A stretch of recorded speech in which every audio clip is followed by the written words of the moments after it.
De verdad, no tendría que haberles llamado. Buenas noches. Señora, por favor, déjenos entrar y echamos un vistazo. Si ha entrado alguien... No, eso es imposible. ¿No es posible que entremos? No, quiero decir que es imposible que nadie haya entrado en mi casa. Pero usted acaba de decir que... Sé lo que acabo de decir. Hay algo en mi casa, pero no es nadie, porque nadie ha podido entrar. Yo no salgo de entre estas 4 paredes y siempre cierro a conciencia. Y fue una luz de dentro a afuera. O sea, los que estábamos allí vimos claramente que esa luz era totalmente del interior del hospital. Es una zona oscura del hospital, una zona donde hay una puerta, una de esas puertas giratorias, ¿no?, que se abren en los hospitales y que da a una escalera que baja a una de las zonas más oscuras. Es el sótano del hospital donde está la morgue, el lugar donde eran llevados pues esas personas que fallecían, ¿no?, durante la guerra y que eran trasladadas al hospital. Queridos amigos, buenas noches. Aquí comienza una emisión de Milenio 3, la nave del misterio radiofónica, y lo hace en una semana llena de turbulencias sociales, político-económicas. Estamos sin duda en tiempos de vértigo, en tiempos donde todo transcurre a una inmensa velocidad, una velocidad no conocida antes por el ser humano. Quizá las autopistas de la información generen esto, pero todos tenemos una sensación de estrés y sobre todo una sensación de profundo despego de todos los que generan, digámoslo así, la realidad. En fin, es que es una larga historia, el orujo mortal de Galicia. Lo hemos contado aquí en este programa, con decenas de muertos, simplemente por ahorrarse un dinero y mezclar alcohol mortal, alcohol no apto para consumo. Es que no es una, no es dos, no es tres, son muchas veces. Es decir, no solo los poderosos hacen trampa. Este país cainita, como lo plasmó Goya, este país, por desgracia, alguna vez tendrá que dejar de ser lo que es en este aspecto de la trampa. Hablamos del mal, y el mal está infiltrado y parece que se le potencia, parece que se le estimula, parece que hay que engañar para tener éxito, parece que hay que tomar atajos malignos para conseguir un cometido, parece que el fin justifica los medios, y por eso vemos noticias que, aunque estén difuminadas por esa división diferente de lo regional, nos sobrecogen. Vamos a hablar del mal. ¿Dónde estará el mal? A lo mejor, quién sabe, compañeros, amigos, amigas de Milenio 3, saber dónde está el mal, si este científico tiene razón, no lo sé, ha montado una gran polémica, nos sirve para acotarlo, ¿no?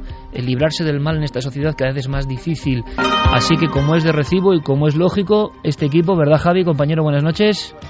A ver, Javi, que no se te ha escuchado. Ha sido como una voz psicofónica. Buenas noches. Buenas noches. Javier Sierra, compañero, buenas noches. Muy buenas noches. Carmen, buenas noches. Buenas madrugadas. Fermín Agustí, Noel Calero, Guillermo León, Carlos Cala, Geray, todos los compañeros de este gran equipo. Santi, que está con el virus, desde luego. Ha habido una investigación, vamos a hablar con el decano de la Facultad de Derecho en Vigo, en Galicia, porque ha habido algo sorprendente sobre uno de los seres malignos más importantes de nuestra historia, el hombre lobo. Pero hay novedades que nos van a hacer debatir, seguro. Información de primera mano maravillosa.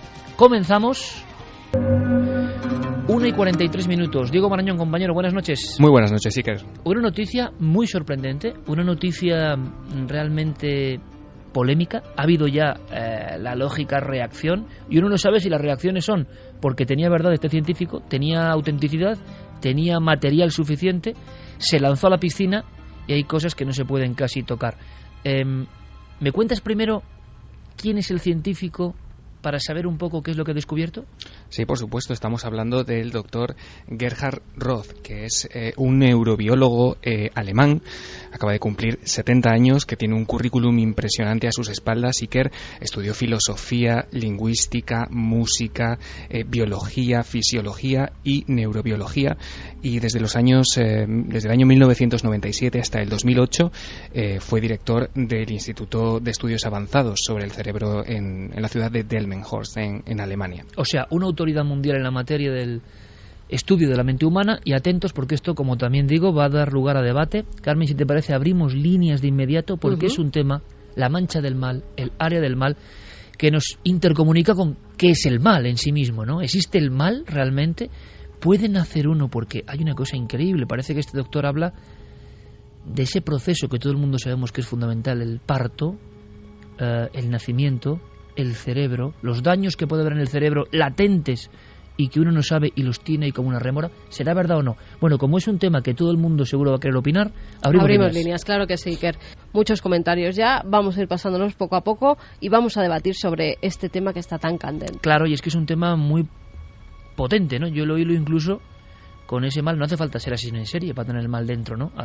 Hacer lo que hemos comentado que al parecer se ha hecho en España derivando productos tóxicos al consumo, pues imagínate qué mentalidad es esa. Pero, ¿qué dice este doctor Roth que es tan importante para que lo opinemos, Diego? Bueno, pues todo esto surge de un artículo, Iker, que se publicaba el pasado lunes 4 de febrero en el diario Bild, en el diario alemán Bild, que no es cualquier cosa, tiene un alcance muy importante porque, bueno, es el periódico con más tirada en Europa. El titular no podía ser más llamativo. Decía, aquí se encuentra el mal. Y aparecía la foto de este hombre, del doctor Gerhard Roth, apuntando a un área de una maqueta de un cerebro que, según él, es justo el lugar donde físicamente se puede encontrar el origen del mal en el ser humano. Él lo llamó, y los medios después han acuñado esa especie de lema, la mancha del mal. La mancha del mal. Sí, según lo que él contaba a este diario, a Bild, el doctor había descubierto esta mancha investigando cerebros de criminales violentos para un estudio que había financiado y que ha financiado el gobierno alemán. ¿En qué consiste ese experimento? Bueno, lo que él hizo fue seleccionar a una serie de reclusos, entre los que se encontraban gente, bueno, asesinos, violadores, digamos que lo peor, ¿no?, de esta sociedad, a los que se les mostraba fragmentos, imágenes, películas cortas con escenas, con escenas gore, con escenas muy brutales, ¿no?, con mucha violencia. Y lo que hizo él fue medir las ondas que salían de los cerebros de estos espectadores al verlas. La sorpresa llegó, Iker, cuando se dio cuenta que todos ellos, o al menos la gran parte, no mostraban ninguna emoción. Es decir, en las áreas del cerebro donde habitualmente se crean sentimientos como la empatía, como la compasión, como el compañerismo, en estos televidentes, digamos, no pasaba nada. ¿Qué tenían en común todos ellos? ¿Y a qué viene esto de la mancha del mal? Bueno, lo que descubrió el doctor Gerhard Roth es que haciéndoles escáneres cerebrales, todos ellos compartían una especie de mancha oscura en la parte frontal del cerebro. ¿Me hablas de una mancha visible con los medios técnicos de hoy en día? Efectivamente, una mancha visible, una mancha negra, una pequeña zona oscura en esa parte del cerebro, que es lo que le hizo suponer a este doctor que algunos de estos criminales tienen una predisposición genética a la violencia. Y no en vano, si quieres lo escuchamos, Iker, él ha listado una serie de factores muy importantes a la hora de tener en cuenta cuál puede ser el origen del mal en el ser humano. Escuchamos ahora al doctor Roth, pero lo interesante, ya vemos el tsunami que ha provocado a nivel científico, lo interesante es que adjunta en su trabajo algunas imágenes, algunas las tenemos aquí, y parece ser que en todos los casos aparece esa mancha, ¿no?, que nos recuerda casi un poco, no es por nada, en la película Mothman, la figura esta de la mariposa oscura que surgía, pero en el cerebro, ¿no?, por pareidolia pura, ¿no?, del cerebro, pero que parece que surge en estos casos. Esto es muy polémico realmente. El mal, una cuestión aparentemente más bien filosófica, engarzada con la pura biología del cerebro. ¿Será posible? Escuchamos al doctor Roth. Uno de los factores más importantes cuando se estudia la violencia criminal, el factor más prominente es el sexo. Hombres. La mayoría de la población violenta son hombres, como ven. El siguiente es la edad. En tercer lugar, tenemos la predisposición al nacer, llamada polimorfismo genético. Luego, el cuarto factor, bastante vago, pero quizá extremadamente importante, son los daños cerebrales prenatales, postnatales y fisiológicos, y su diferente desarrollo. Y por último, niveles bajos de serotonina, una especie de neurotransmisor, es algo muy prominente.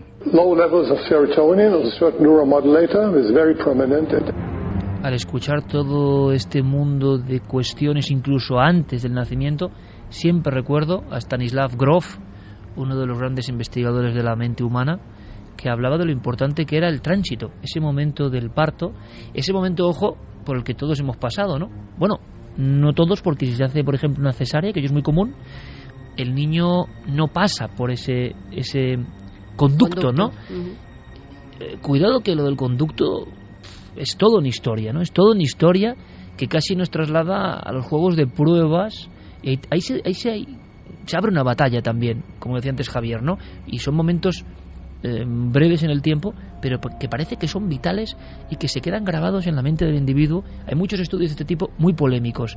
Grof decía que experimentando con regresiones y con visiones había llegado a una conclusión que a mí me parece tremenda, ¿no? Por lo gráfico que es, y es que muchas de las grandes imágenes arquetípicas del miedo provenían de recuerdos perinatales, y que uno de los recuerdos perinatales, en sus estudios lo dice Grof, no yo, más metidos en la mente del hombre occidental y seguramente de las últimas generaciones, era una disposición de sombra oscura, espigada, o sea, un fantasma negro, espigado, como en una especie de aquelarre, o que las personas que habían recordado estas visiones aparentemente del parto habían visto cómo se veían rodeados.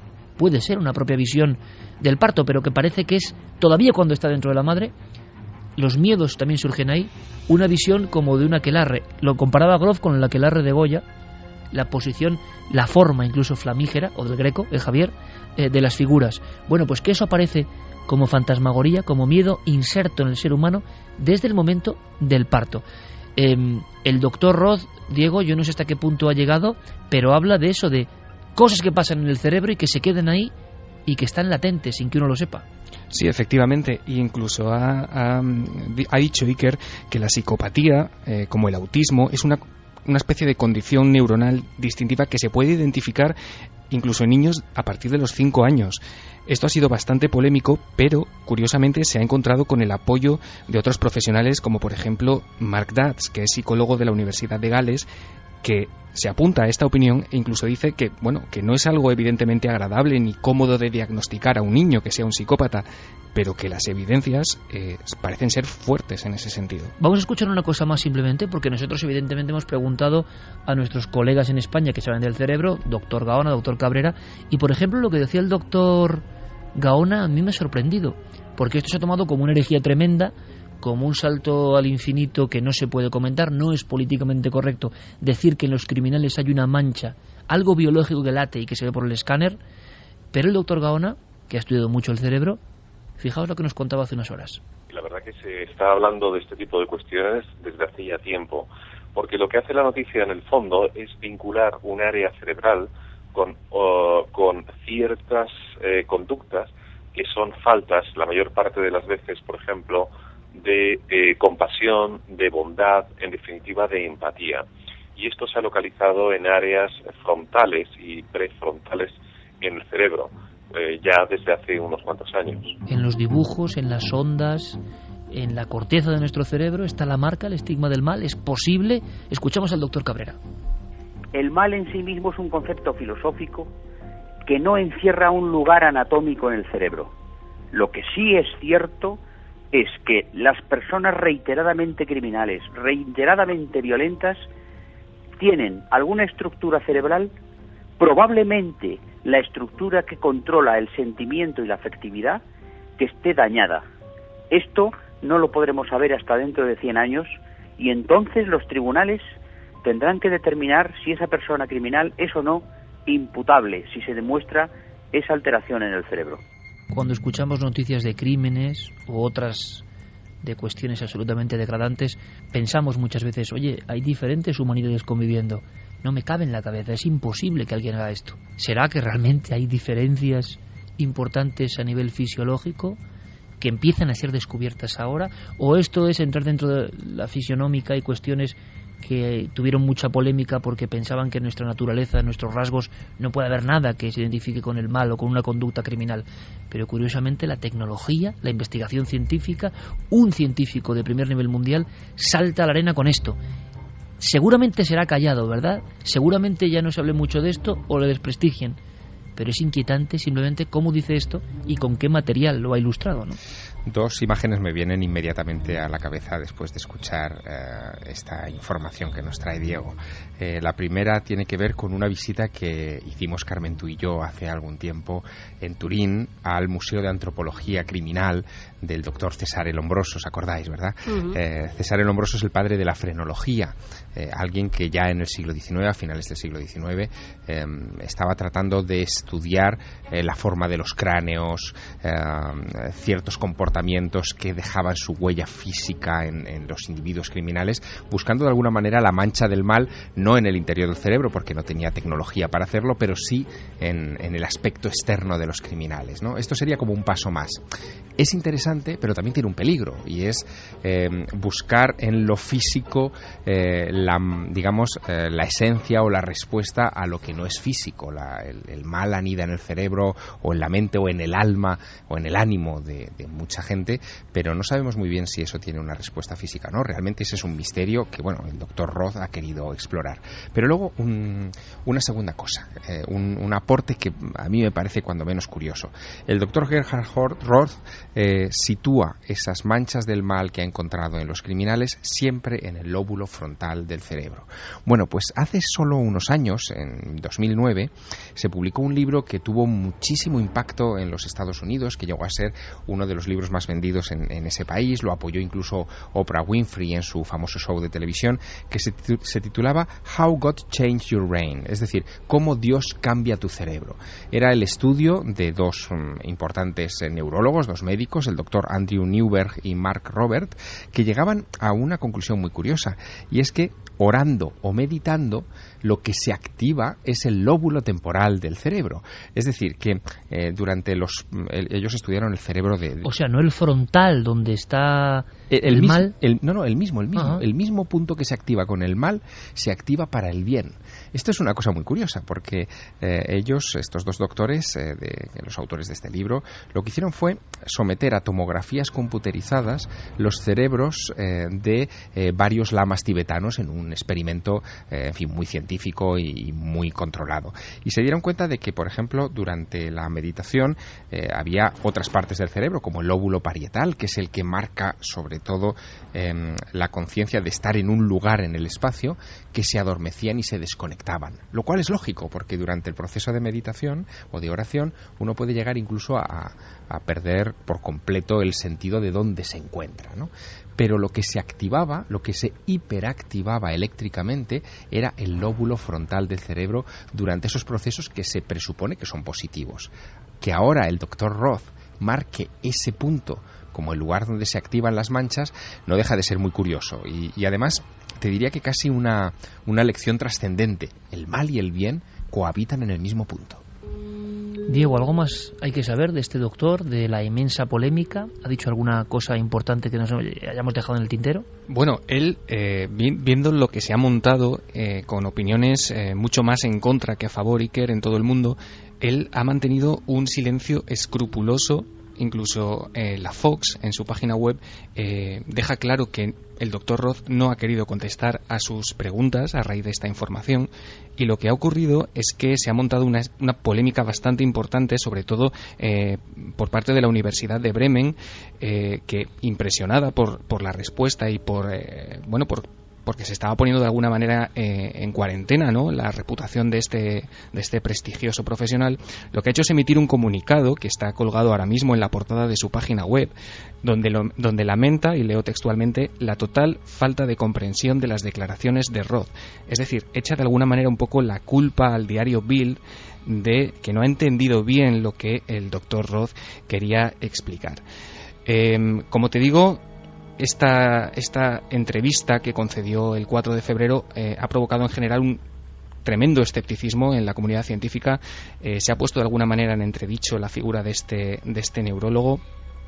Y, en fin, en esas estamos. Lo que es seguro es que el doctor Roth, que además sí que se ha interesado en otros ámbitos que nos interesan en este programa, como las experiencias cercanas a la muerte, lleva bastantes años dedicado a esta labor de buscar el origen del mal en el cerebro. O sea, tiene ya la doble marca, entonces. Ya sí, le van a dar hasta en el cielo de la boca. Efectivamente. Y parece que de alguna manera parece, o por lo menos es la impresión que a uno le da al leer el comunicado de la Universidad de Bremen, que ha sido ella misma la que se ha encargado de poner los puntos sobre las íes, y, como te digo, el doctor Roth, desde esa entrevista del 4 de febrero, no ha vuelto a conceder es ninguna curioso, aparición. Diego, es muy curioso porque en estos mismos días ha habido científicos que han dicho cosas tremendas y han tenido que desdecirse de alguna manera, parece que presionados también, no se sabe por quién, como diciendo, no hombre, no es lo que yo quería decir, es el caso de otro científico hace apenas 10 días, que hablaba de la posibilidad del nacimiento de un neandertal en el cuerpo de una mujer, para revivir, de alguna forma, revitalizar la especie perdida de los neandertales.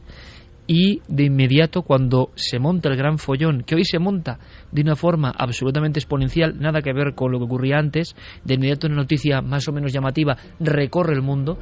Hay que hablar también de la dictadura de las mismas noticias que recorren el mundo. Por lo tanto, ya empieza a haber una asfixia informativa, porque solo se habla de un puñado de noticias en todos los medios del mundo. Se piensa que hay más información que nunca y más medios sí, pero resulta que están hablando de las 20 o 30 noticias que todo el mundo está hablando, porque son las que se están difundiendo. Entonces, muchas veces, el científico que ha lanzado con fe esa teoría tiene hasta miedo de la repercusión. Y otro fenómeno es cómo se tiene miedo de lo que diga ahora el público, ¿no? Se tiene un miedo cerval y enseguida se dan pasos hacia atrás. A uno le extraña que un científico de esta talla diga algo porque sí.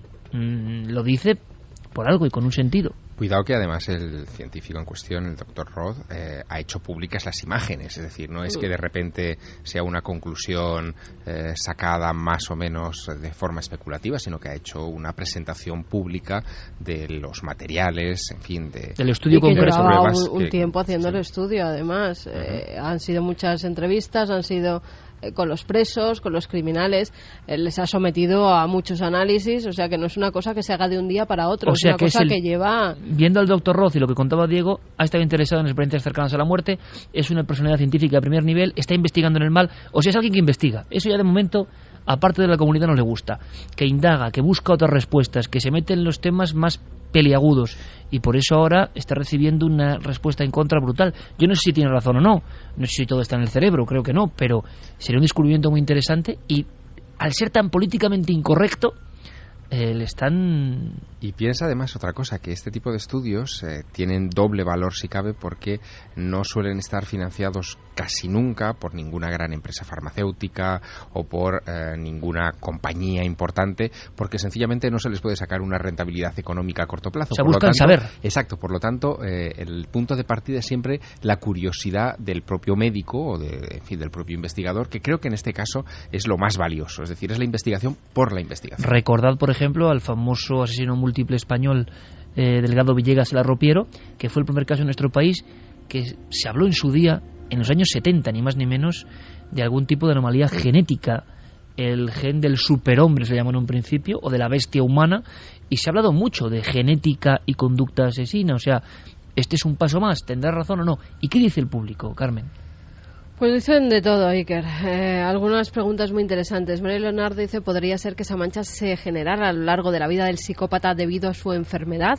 Susana Pérez dice, ¿qué es esa mancha exactamente? Y una vez localizada, ¿se podría tratar de alguna manera? Sombra, eso se sabía desde siempre. El bien y el mal son inseparables. Es la ley del yin y el yang. Muy interesante lo decía Javier. Uno no puede existir sin el otro. En el mismo lugar se activan las dos cosas. Ayla de Clan dice, una mancha oscura en el cerebro me recuerda a la señal de Caín en Génesis 4:15. Sara, si realmente esa mancha es el mal, ¿se podría extirpar? Y si es posible, ¿es éticamente correcto hacerlo?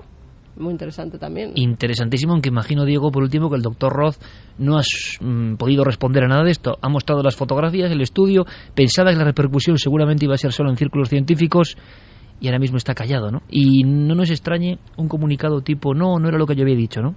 Sí, efectivamente, como te decía, mantiene un silencio escrupuloso, y a raíz de lo que comentaba Javier, solamente puntualizar que esta investigación en concreto estaba financiada por el gobierno alemán, porque además el doctor Roth es bastante famoso en aquel país porque está al frente de una especie de gabinete de consejeros que están apoyando al gobierno o asesorando al gobierno sobre las reformas penitenciarias. Por eso él tiene contacto con los presos, y por eso él se interesa por qué puede haber en el cerebro de estas personas.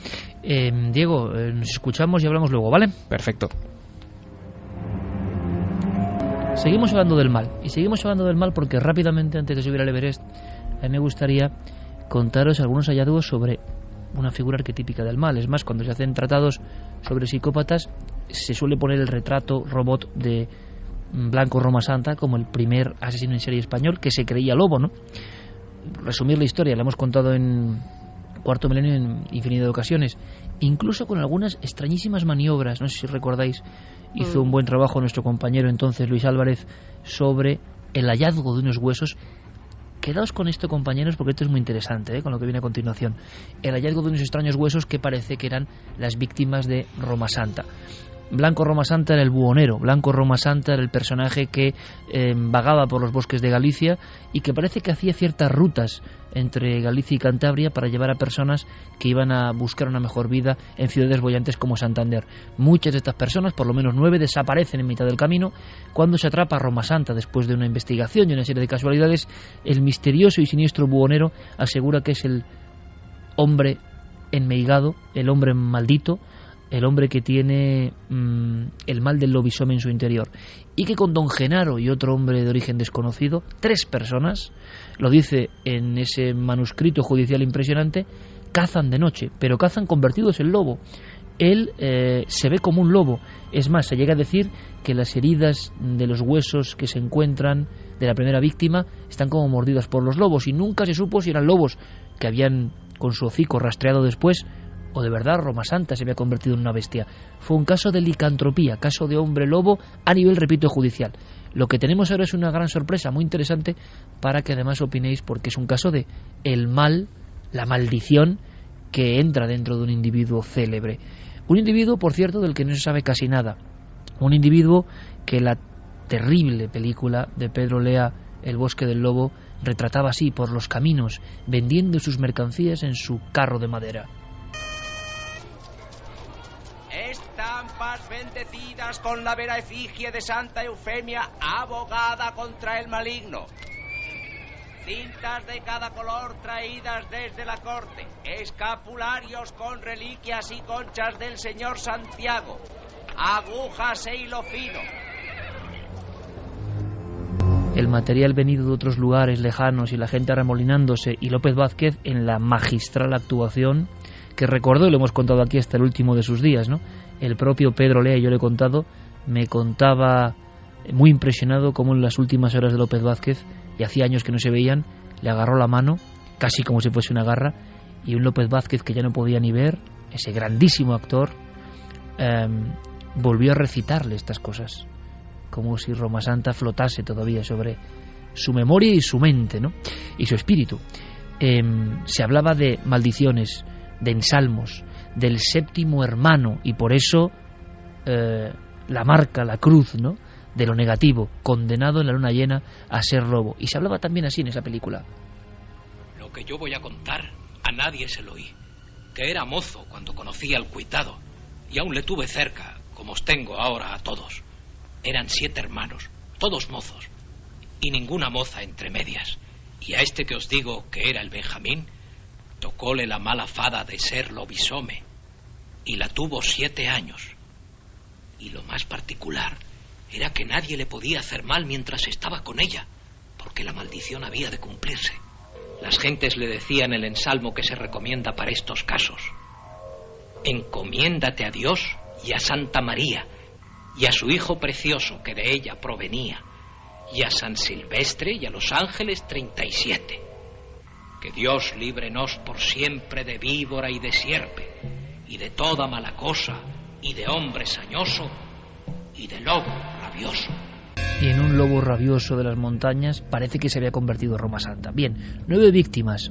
Misterios en torno a esta historia, para contarlo rápido y que vosotros podéis preguntar y aquí podamos debatir.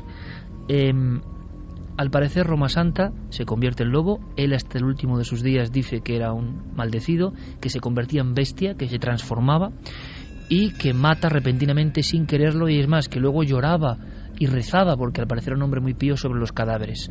9 personas, 9 nombres en listas judiciales. Siguiente misterio: se le encarcela y un extraño Mr. Phillips, un extraño experto en hipnotismo que escribe desde Argel, piensa que es un caso interesante para la ciencia, que en su cerebro, qué curioso, ¿verdad?, que clip, pueda haber elementos que expliquen cómo un hombre puede creerse lobo. Pero luego hay un tercer misterio, dentro de los 4 grandes misterios.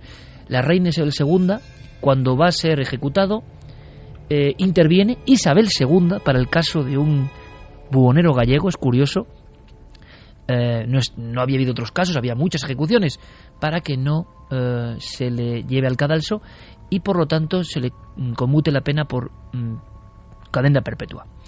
Pero el último misterio es que Roma Santa desaparece en algún momento, que no hay tumba suya y que por eso la leyenda vuelve con fuerza, porque creen que algunas noches incluso su espectro, su espíritu, quién sabe, sigue huyendo a la luna, ¿no? Bien, pues resulta que ahora, y os hablo de esta semana, amigos, hemos tenido un documento muy curioso, un forma de libro, Roma Santa. ¿Por qué? Porque ni más ni menos el hombre que lo encabeza, uno es un importante José Domínguez, periodista, pero Roberto Bustillo es decano de la Facultad de Derecho de Vigo, y este decano se ha metido a investigar en los legajos y ha hecho algo que yo creo que para el común de los mortales es imposible, es meterse en miles de folios escritos con esa letra que no entiende nadie. ¿Y qué ha descubierto? Ha descubierto cosas de verdad alucinantes, realmente alucinantes. El libro es muy recomendable, Mito y leyenda Roma Santa, y vamos a escuchar a Roberto, que nos habla en primer lugar sobre una cuestión muy interesante, extraña, que no conocíamos. 9 víctimas, pero hay un misterio en todas ellas. Manuel Blanco Roma Santa fue juzgado y condenado por haber supuestamente asesinado efectivamente a 9 personas. Él en juicio incluso se acusa a sí mismo de haber matado a más personas. Lo que llega a decir en juicio es que a todas esas personas por las que se las acusaba y algunas más las mató convertido en lobo. Pero el hecho es que todas las personas que en juicio se demostró que había matado pertenecían a dos familias que todas ellas estaban integradas por mujeres que habían tenido relaciones que habían sido pareja de Roma Santa y sus hijos, hermanos, familiares. Es decir, eran personas con las que Manuel Blanco Roma Santa tenía una cierta cercanía, una cierta facilidad y una cierta confianza. Estamos en mitad de la Galicia profunda y a mí esto me parece un aldabonazo para los que seguimos la historia de los misterios españoles. Resulta que las 9 víctimas tenían relación con parejas o amantes de Roma Santa. Esto da un giro. Javier Sierra, escuchando a Bustillo, directamente decía, sin pronunciarlo, qué fuerte. Es que lo es. De repente este investigador ha descubierto algo que había pasado desapercibido durante muchísimos años. Vamos, desde la época del juicio, vaya, que es el poder establecer ese grado de parentesco y sobre todo la posibilidad, que es lo que ha dejado sobre la mesa esta noche, de que estemos asistiendo ante un crimen pasional o una venganza, es decir... familiar, porque hay niños muertos sí, que ven esta historia, ¿no? Si Roma Santa efectivamente tuvo relaciones con mujeres de esos dos clanes familiares, lo que podemos estar viendo aquí es evidentemente una venganza, un intento de acabar con esas familias y en cualquier caso algo que se ha cocido muy lentamente en ese cerebro, no sé si con mancha o sin mancha, desde luego de Blanco Roma Santa. Y la sensación de que quizá, todos son suposiciones, él argumentase el tema de la maldición para darle otro tinte a este tipo de crímenes, ¿no? Pero desde luego es un dato brutal que yo creo que ninguno conocíamos. Lo de darle el tinte de la maldición es lógico en el contexto cultural en el que nos movemos y desde luego cualquiera que haya paseado por los bosques de Allariz alguna vez en la provincia de Orense, en fin, no tarda ni un minuto en meterse en el imaginario mágico de toda esa zona. Por lo tanto, quizá era el disfraz que tenía más a mano Blanco Roma Santa para enmascarar todos estos crímenes. Pero quedan misterios. Muchos. Quedan muchos, entre otros, como tú muy bien decías antes, cuál fue el paradero de Blanco Roma Santa, que parece, por lo que se deduce de esta nueva investigación, que tampoco se ha aclarado. Y es que da la impresión de que Roma Santa también pudo ser o creerse maldito y atacar a una serie de familias que les ayudaba realmente como buhonero. Mucha gente de la familia, también hay que decirlo, en esos pueblecitos tan pequeños de Galicia, o sea, sí, en la zona de Rebordechao, casi todo el mundo era familiar. Sí, si no era primo, era hermano, y si no era primo, segundo. Pues sigamos un poco con estas declaraciones, repito, del decano de la facultad, que me parecen apasionantes, que dan luz y más misterio, creo yo, al primer caso de psicópata estudiado y al único legajo judicial en el mundo que se sepa donde pone licantropía, hombre lobo. Preguntábamos evidentemente por la muerte. ¿Qué se sabe realmente a día de hoy? en la investigación judicial, donde han participado varios colegas del mundo de las leyes, se ha descubierto algo nuevo sobre el gran licántropo hombre lobo español. Pues sí, se ha descubierto algo nuevo. Eso es un descubrimiento reciente de los hermanos Félix y Cástor Castro que se incorpora al libro. En Orense, durante mucho tiempo, y en Galicia, se le perdió la pista a Roma Santa una vez que es condenado a muerte por la Audiencia Provincial de A Coruña e indultado parcialmente por la reina Isabel II. El último rastro que quedaba de él era en una prisión orensana y después se le perdió la pista. Entonces, durante mucho tiempo, a nivel popular, a nivel legendario, se especuló con qué habría sido de Roma Santa, si se habría escapado de prisión, si habría muerto en prisión, si había todo tipo de especulaciones. Y al final, lo que descubrieron Félix y Cástor Castro, está recogido en uno de los capítulos del libro, una vez que Roma Santa es indultado parcialmente por la reina Isabel II y la condena a muerte se convierte en una cadena perpetua, la legislación de la época, estamos a mediados del siglo XIX, preveía que esa cadena perpetua tenía que cumplirse en presidios situados en ultramar, es decir, en América, en Canarias o en África. Y lo que descubrieron los hermanos Castro es que el final de Roma Santa fue su encarcelamiento en una prisión del norte de África, donde muere unos pocos años después de ingresar. Por lo tanto, Roma Santa, eso eran condenas, desde luego, o sea, cadena perpetua en un penal en Canarias, en las Canarias de aquella época, que era como irse a otro mundo, en el norte de África, y allí parece que muere Roma Santa, pero sigue habiendo más misterios. Los hermanos Castro, que son unos de verdad personajes fascinantes que como esto es de novela, lo decíamos, ¿no? De increíble novela, La reina por en medio. Yo no sé cómo se ha hecho una gran novela, no se ha hecho una gran novela en España de este tema español, por cierto. Intercede la reina. Y estos dos hermanos, es muy curioso, como pasa muchas veces, se meten en la vorágine de los datos, quedan atrapados por ellos y descubren cosas tan interesantes como que se habla de la muerte, por lo menos de la condena de Roma Santa, concretamente en un penal de Ceuta. Pero esas noticias no corren por el mundo y entonces en Galicia sigue existiendo la sensación de que Roma Santa simplemente se evaporó. Pero hay más. Tiene que haber un registro de muerte, tiene que haber un registro del cuerpo, ¿no? Tiene que haber una tumba de Roma Santa. ¿Y sobre eso habrá también misterio? La tumba de Roma Santa no se ha encontrado, no se sabe dónde está. Lo que queda es el rastro periodístico que aquel hecho desencadenó. Y porque cuando Manuel Blanco Roma Santa muere, algunos periódicos de la época de Madrid se hicieron eco del fallecimiento de aquel personaje. Y estos investigadores, rastreando en la hemeroteca de la Biblioteca Nacional, encontraron esos periódicos. Entonces, al día de hoy tenemos ese rastro periodístico, pero no tenemos los documentos oficiales y no tenemos todavía la tumba de Roma Santa. Aquí sí parece que hay un misterio importante, porque un reo tan vigilado, un reo salvado por la reina Isabel II, un reo que llevaba la mochila de ser el primer enjuiciado como hombre lobo, y no hay documentos de su muerte, no hay un papel que diga acta de defunción, no hay unos huesos, no hay una caja, no hay nada. No era un preso normal, era un preso por el cual había intercedido la más alta autoridad. Ahí sí hay un misterio. Por tanto, la leyenda de que Roma Santa se esfumó sí sigue teniendo parte de verdad, ¿no? Sería muy interesante analizar, imaginaos en un museo, los restos de Roma Santa, ¿no? Que había habido médicos, ¿no? Que habían estado estudiándole, que por eso la reina lo apartó. El Mr. Phillips. Y dejó que varios médicos estuvieran, no solo él, sino que varios médicos lo estudiaran para ver si verdaderamente era un hombre lobo. Ahora, ¿qué pudieron hacer con su cuerpo una vez muerto? Pues estaría en sus manos, me imagino. Si estaba en manos de doctores, me imagino que ellos se quedarían para estudiarlo mejor. Hay veces, como si fuera un Guadiana, que Roma Santa vuelve a las portadas. Recuerdo, por ejemplo, hace 3 semanas, más o menos, en El País, en portada, impacto, el retrato de Roma Santa en pequeño y el hombre lobo era mujer.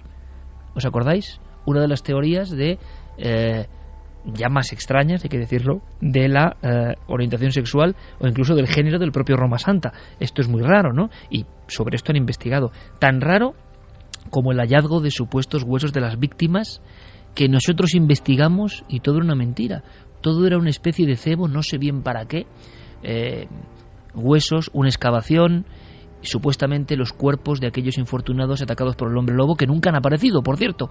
Y salen todos los periódicos, Voz de Galicia, El Mundo, y luego no había nada, era toda una mentira. Habría que preguntarse, no lo hemos descubierto, pero ¿quién estaba detrás de esa mentira? ¿Y para qué se mentía sobre el Blanco Roma Santa y el hallazgo de los huesos? Bueno, ¿qué sabemos sobre ese titular tan espectacular de Blanco Roma Santa era mujer?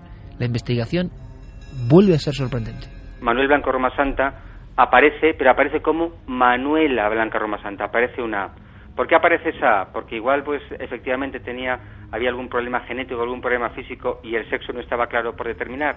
Igual que también puede ser porque en la parroquia, avergonzados de que Manuel Blanco Roma Santa, el hombre lobo de Allariz, el asesino supuesto asesino de 9 personas, tuviera que ver con ellos, alguien añadió una A para que no pareciera Manuel, para que fuera otra persona y nadie lo pudiera relacionar. No lo sé. Bueno, pues sobre Manuel Blanco Roma Santa sabemos muy poquito. No sabemos cómo lo hizo. En una investigación moderna es fundamental saber el modus operandi. Los mataba con arma blanca, con arma contusa, los estrangulaba, los asaltaba en medio del camino, por la noche. Y saber el modus operandi es importante, porque eso lleva a otra incógnita. ¿Actuaba solo o actuaba en compañía de otros? Tampoco lo sabemos. Es más, podemos especular, y con la información que tenemos, incluso es posible dudar de que Manuel Blanco Roma Santa fuera un asesino, porque hay otra explicación razonable que está incluida en el libro que explica las cosas de tal forma que Manuel Blanco Roma Santa participa en una red de delincuencia, pero no es un criminal, no es un asesino. Y respecto a todo esto, además, hay declaraciones no de cualquiera, no de personas que se meten y se sumergen en la investigación por cuenta propia, sino del responsable de la unidad de antropología forense del Instituto de Medicina Legal de Galicia, Fernando Serrulla, que él apuntaba nuevos datos a la teoría de que Roma Santa pudiera ser una mujer, porque en ese proceso de unos 1.600 folios aparecen también descripciones de esos gustos y esas labores que realizaba Roma Santa también en su tiempo libre, ¿no? Decían que él cosía, que bordaba, calceteaba, cortaba trajes y vestidos, lo describían también como un ser dulce, entrañable, amigo de sus amigas. Todos estos datos se apuntan también para orientar pues esa posible teoría de si Roma Santa era o no mujer. Lo curioso es que esos huesos que no se han encontrado, que también estos hermanos apuntan a que posiblemente podrían estar en una fosa común de Ceuta, donde se teoriza que pudo morir de un cáncer de estómago al poco después de ser encarcelado.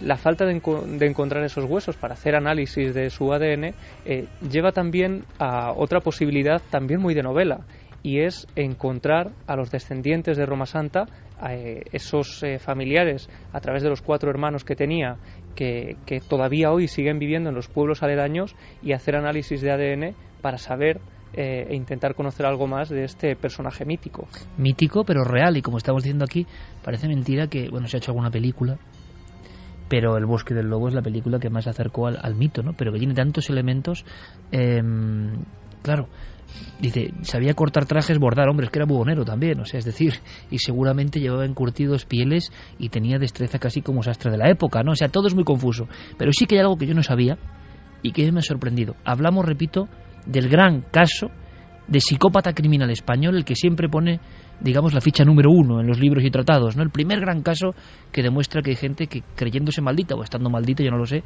se comporta de esta forma bestial y asesina de manera múltiple, organizada, fría, y siempre él diciendo que era lobo, que se transformaba en lobo. El viejo mito del lobisome, el 7º hermano de una familia varón. 7º hijo de una familia. 7º hijo, el 7º de los 7 hermanos. Varón. Lobisome, ¿no? Ajá, bueno, escuchad esto porque es sorprendente. El qué, el cómo y el por qué. ¿Por qué? No sabemos por qué hizo lo que hizo. ¿Cómo? No sabemos cómo lo hizo. Él decía que lo hacía convertido en lobo y que mataba a la gente a mordiscos. En el juicio en ningún momento a nadie le preocupa cómo hizo lo que hizo. Tampoco podemos tener la absoluta seguridad de que esas personas fueran asesinadas por Roma Santa. 2 datos en ese sentido. 1, no hay cadáveres. No se encontró ninguno de los cadáveres. En un sitio aparecieron unos huesos humanos, un hueso de una cadera y en otro restos de una calavera. pero que no se pudo probar que fueran de las víctimas. Y 2, no hubo testigos. Y si no hay cuerpos del delito, si no hay cadáveres y no hay testigos, ¿podemos estar total y absolutamente seguros de que esas personas fueran asesinadas? Pues tampoco. Pero incluso hasta la base de todo, la posible existencia de esos 9 asesinatos, de esos 9 muertos, es un misterio. Y hay otro tema misterioso más, que es la misteriosa intervención de Isabel II. ¿Por qué la reina Isabel II se inmiscuye en el tema? ¿Por qué la reina Isabel II decide indultar a en aquel entonces, un asesino confeso? Bueno, pues otro tema más. Eso salta a la prensa internacional. Hay gente en Europa que se interesa por ese tema. Miremos por donde miremos, hay misterios. Y cuantas más cosas encontramos, más misterios aparecen. Respondemos unas preguntas, aparecen otras. Desde luego, 2:26, la sensación de que en este tema, como en tantos otros, nunca se va a saber la verdad completa, pero que, en fin, yo por ejemplo no sabía, sinceramente, que no he habido hallazgo de restos de ninguna de las otras personas, ¿no? Hay noticias curiosas, las trae Carlos Cala de forma breve, han pasado esta semana y son curiosas, son conocimiento, porque enseguida cambiamos toda la carcasa musical, todo el ambiente, y nos vamos con testimonio de última hora con Javier Pérez Campos. Carlos Cala, la noticia directa de las últimas horas en el misterio, la investigación y la ciencia. Científicos irlandeses investigan la genética de un gigante irlandés del siglo XVIII. Se llamaba Charles Bain y medía 2 metros y 28 centímetros de estatura, lo que despertaba la curiosidad de todos los transeúntes de Tyrone, la localidad de Irlanda del Norte donde habitó. Cuentan que incluso era capaz de encender las lámparas de la calle con su propia pipa. Ahora, un grupo de científicos de la Universidad de Belfast trata de averiguar si los genes de Charles Bain se manifiestan en la población actual de la ciudad en que él vivió. Lo hacen a través de un test de 10 minutos de duración en el que se analiza el ADN de los sujetos para determinar si estos son portadores del gen del gigantismo, para prevenir así posibles riesgos para la salud. En la actualidad, el esqueleto del conocido como gigante irlandés puede ser visitado en el Colegio de Cirujanos de Londres. 3:20. ¿A dónde nos vamos esta semana, Javier? Pues esta semana viajamos a Torrejón de Ardoz, viajamos con un amigo, Jorge, que en el año 1998 vivió allí una experiencia que le marcó hasta hoy. No solo a él, también varios compañeros que estaban con él ese día recuerdan perfectamente los hechos, y no solo ellos, mucha gente, muchas personas siguen a día de hoy compartiendo este tipo de experiencias en diferentes sitios de Internet. Para que nos hagamos una idea, esta persona, Jorge, en el año 98 se encontraba haciendo la mili en la base aérea de Torrejón de Ardoz. Allí había un viejo hospital, sigue habiendo un antiguo hospital, que fue el Hospital Americano durante la Guerra del Golfo, un hospital que cerró sus puertas en 1992.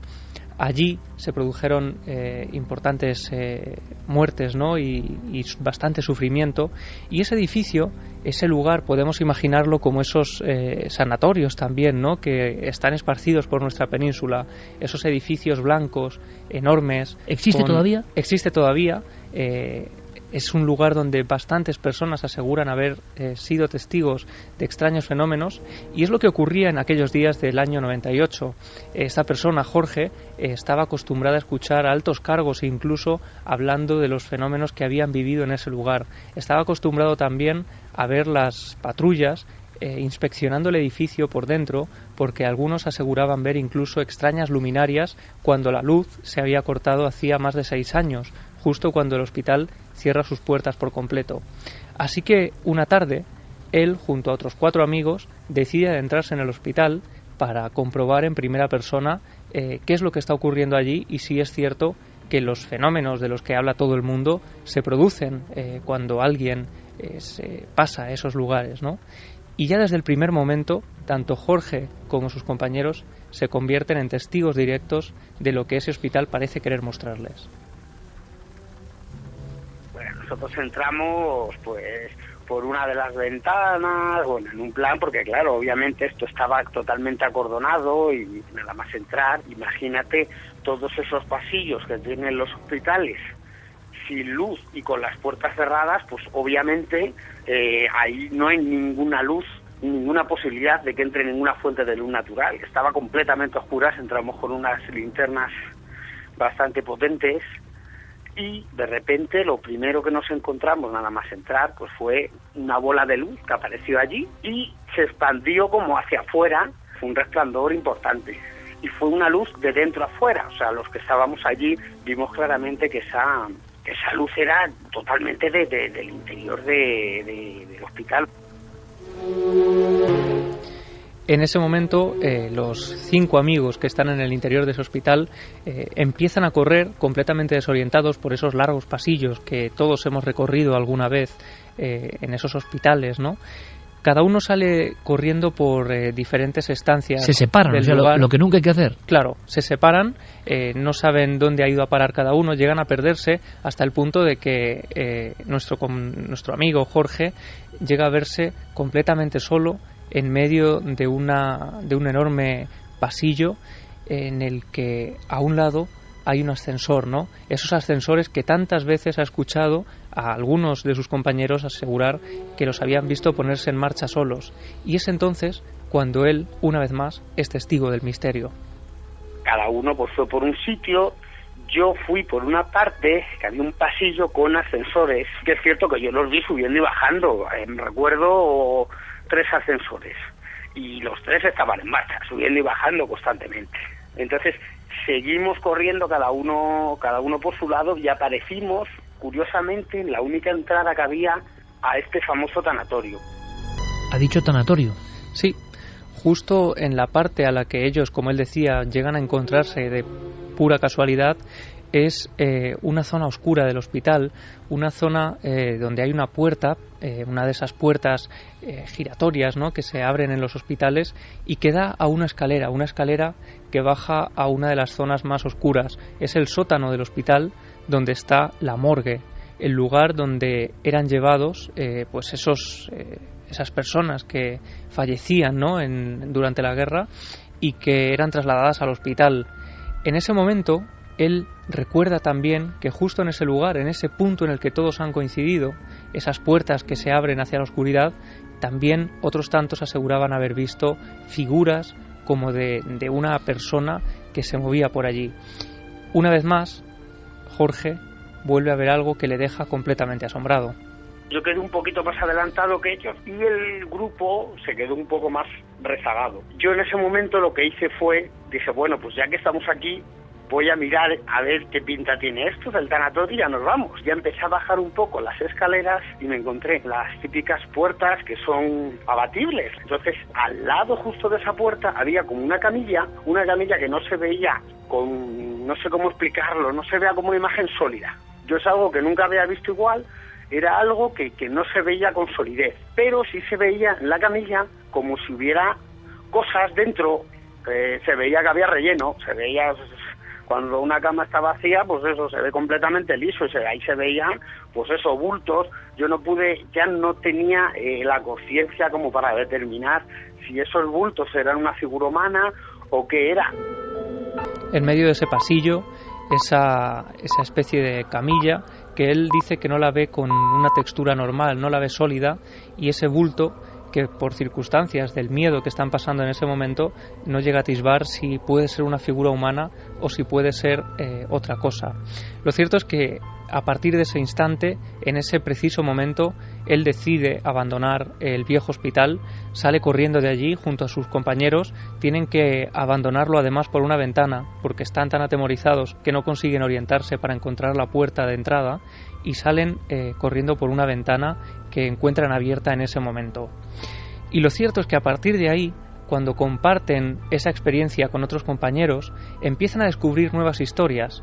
Parece ser que durante los días posteriores seguían haciéndose patrullas al interior del edificio porque parecía que había alguien en el interior, pero de repente empiezan a tener acceso a historias de gente que se ha encontrado con la figura de lo que parecía un soldado americano.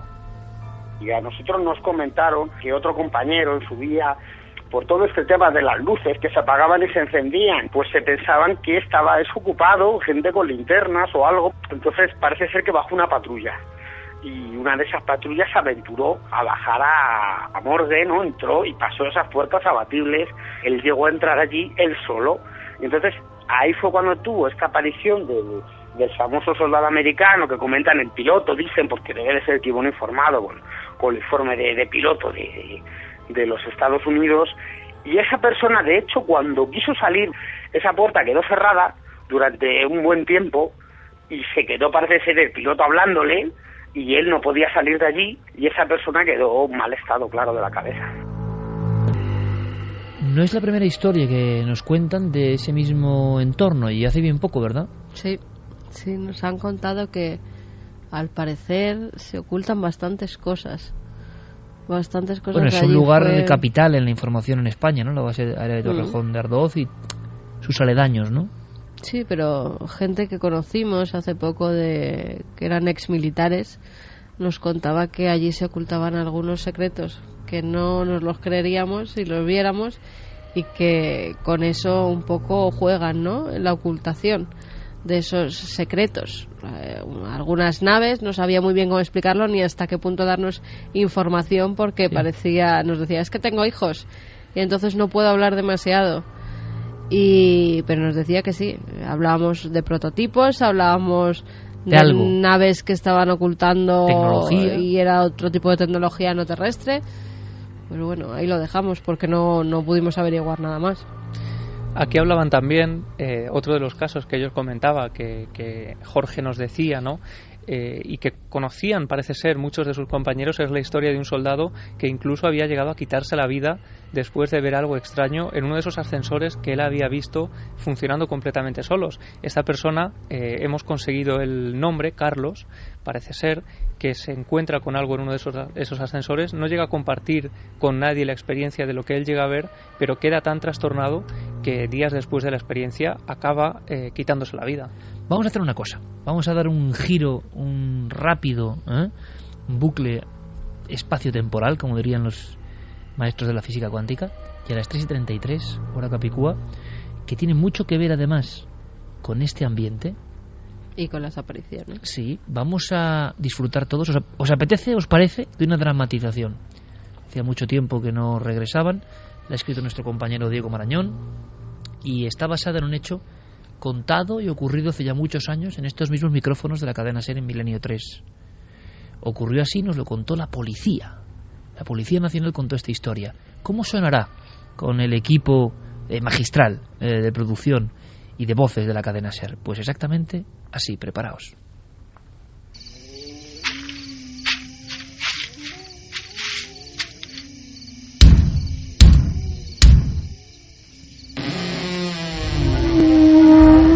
Milenio 3 presenta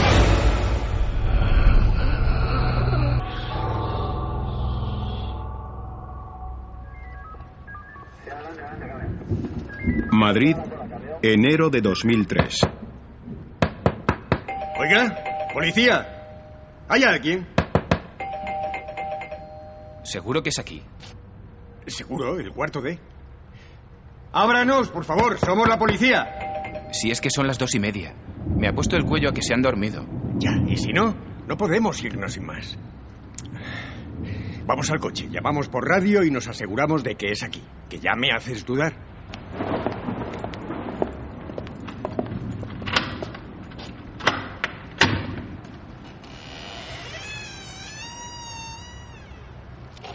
Hola.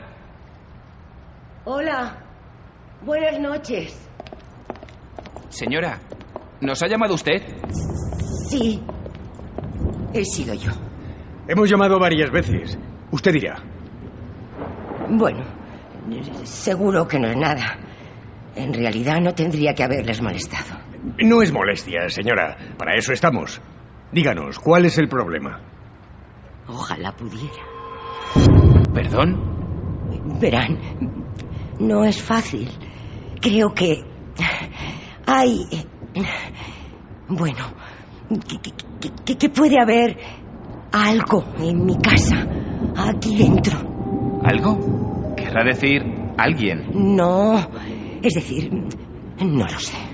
¿Ha visto algún intruso? No, de verdad, no tendría que haberles llamado. Buenas noches. Señora, por favor, déjenos entrar y echamos un vistazo. Si ha entrado alguien... No, eso es imposible. ¿No es posible que entremos? No, quiero decir, Que es imposible que nadie haya entrado en mi casa. Pero usted acaba de decir que... Sé lo que acabo de decir. Hay algo en mi casa, pero no es nadie, porque nadie ha podido entrar. Yo no salgo de entre estas 4 paredes y siempre cierro a conciencia. Señora, ¿qué edad tiene? ¿Está bajo los efectos de alguna medicación? Tengo 60 años y no estoy loca. Ya les he pedido disculpas por molestarles. Déjenme, por favor. No volverá a ocurrir. Perdone, no pretendía... Buenas noches. Los agentes se miraron el uno al otro sin saber bien qué decir. Encogiéndose de hombros, dieron media vuelta en dirección a las escaleras. Qué raro, ¿no? ¿Raro? ¿Cómo se nota que eres nuevo? La soledad, compañero. La soledad es terrible para este tipo de personas. Hay que echarle paciencia porque te aseguro que... ¡Oigan! ¡Vengan, por favor! ¡Corran! ¿Qué sucede? Acaba de pasar de nuevo. Voces en el baño, golpes. Hay algo ahí. Han abierto el grifo y he visto una sombra por debajo de la puerta, se lo juro. ¿La ha abierto? No me he atrevido. Sí, no hay duda. Se escucha el agua correr. Bien, apártese, por favor. Está cerrada. ¿Vive usted sola, señora? Sí. Soy viuda desde hace 10 años. Mira eso, Alberto. Por debajo de la puerta del cuarto de baño se distinguía una tenue luz. Al agacharse, el agente pudo ver la sombra de algo que se movía lentamente en el interior de aquella estancia. Una casi imperceptible capa de vapor comenzó a salir por el estrecho hueco. ¡Policía! ¡Abra esta puerta y salga lentamente! ¡No lo voy a repetir! ¡Abra! El agente retrocedió unos pasos y se lanzó contra la puerta del cuarto de baño. El pasador, que estaba echado por dentro, cedió ante el impacto. El interior aparecía ahora en la más absoluta oscuridad y con los grifos perfectamente cerrados. Allí no había nadie. Tú lo has oído, ¿no? Lo he oído y lo he visto. Había luz y se veía algo moverse dentro. ¿Esto le había ocurrido antes, señora? No. Quiero decir, no con tanta violencia. Pero hace días que escucho voces. Siempre salen del baño. Parece una mujer. Y los grifos se abren prácticamente cada noche. Hoy no he podido soportarlo más y les he llamado. No son imaginaciones mías. Ustedes han sido testigos. Tranquilícese, señora. Nadie ha dicho eso. Vamos a echar un vistazo por el resto de habitaciones si no le importa. No, claro. Los 2 agentes de policía registraron una por una todas las habitaciones de la casa. Todo parecía normal, aunque una capa de polvo y un olor nauseabundo parecían extenderse por todo el apartamento. Sin embargo, por una elemental cuestión de cortesía, aquellos hombres decidieron obviar cualquier mención a tan desagradable asunto y procedieron a tranquilizar a la asustada mujer. Bueno, no parece haber nadie. Eso ya se lo he dicho yo. De todos modos, lo que vamos a hacer es esperar un rato en la calle. Estaremos por aquí cerca. Así además tendremos tiempo para pensar en lo que vamos a poner en el informe. Mire, si vuelve a escuchar cualquier cosa, no dude en llamarnos de nuevo. ¿De acuerdo? Lo haré. De todos modos, hace una semana que no duermo bien. No creo que vuelva a coger el sueño después de todo esto. Inténtelo. ¿Quiere que llamemos a alguien? ¿Tiene hijos o...? No tengo a nadie. Estaré bien. De acuerdo. Pues buenas noches y disculpe lo de la puerta del baño. Me temo que tendrá que arreglar el pestillo. Ya. Gracias. Buenas noches. ¡Ay, Dios mío! ¡Está ahí otra vez! ¡Maldita sea! El agente, incrédulo, optó por desenfundar su arma. Acercándose de nuevo a la puerta del baño, procedió a girar el pomo. ¡Está cerrado! Eso es imposible. El pasador quedó destrozado antes. Lo que faltaba. Señora, no se mueva de aquí. Vamos a bajar al coche a por una linterna. De paso, pediremos por radio el apoyo de otra patrulla, porque esto no es normal. Volvemos en un minuto. Bueno, no tarden. No quiero quedarme aquí sola. Se lo prometo. Vamos, Pablo. Los agentes comenzaron a descender con rapidez las escaleras de aquel edificio gris y desangelado. Las paredes de los pasillos aparecían salpicadas de manchas de humedad. A la altura del segundo piso, una puerta se abrió al paso de los hombres. Oigan, ¿pero qué es todo este jaleo? Son casi las 3 de la mañana. No se preocupe, señora. Vuélvase a la cama. Su vecina tiene un problema, pero ya estamos en ello. ¿Mi vecina? Sí, justo encima de usted. No, eso es imposible. El apartamento de arriba está vacío. No, mujer, nos referimos a la vecina de arriba. Gafas, pelo blanco, recogido. Nos ha llamado hace un rato porque está muy asustada. ¿Pero qué está diciendo? Sí, no sé cómo se llama. La verdad es que no se lo hemos preguntado. Adela. Me está describiendo Adela. Pero no puede ser. ¿Cómo que no puede ser? Adela murió hace una semana. Tuvo un accidente en casa.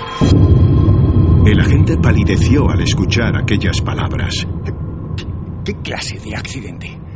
Pues, por lo que dijeron, resbaló en la bañera. Se golpeó la cabeza. Pobre mujer, fue terrible. Pasaron 4 días hasta que nos dimos cuenta de que algo pasaba, porque el agua comenzó a calarnos por el techo. Además, el olor... ya se imagina. No. Tiene que ser un error.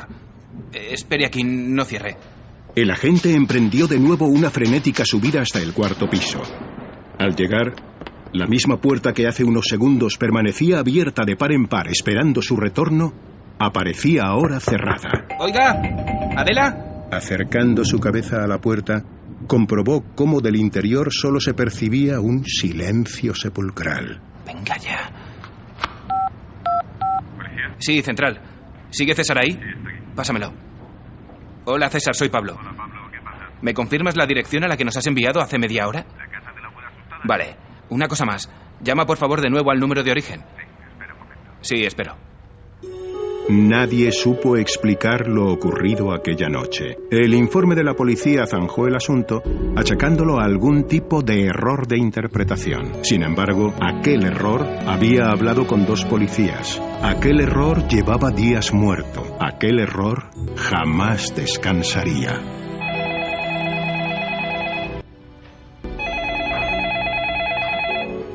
...091, policía, dígame. Oiga, ¿pueden ayudarme? Estoy sola.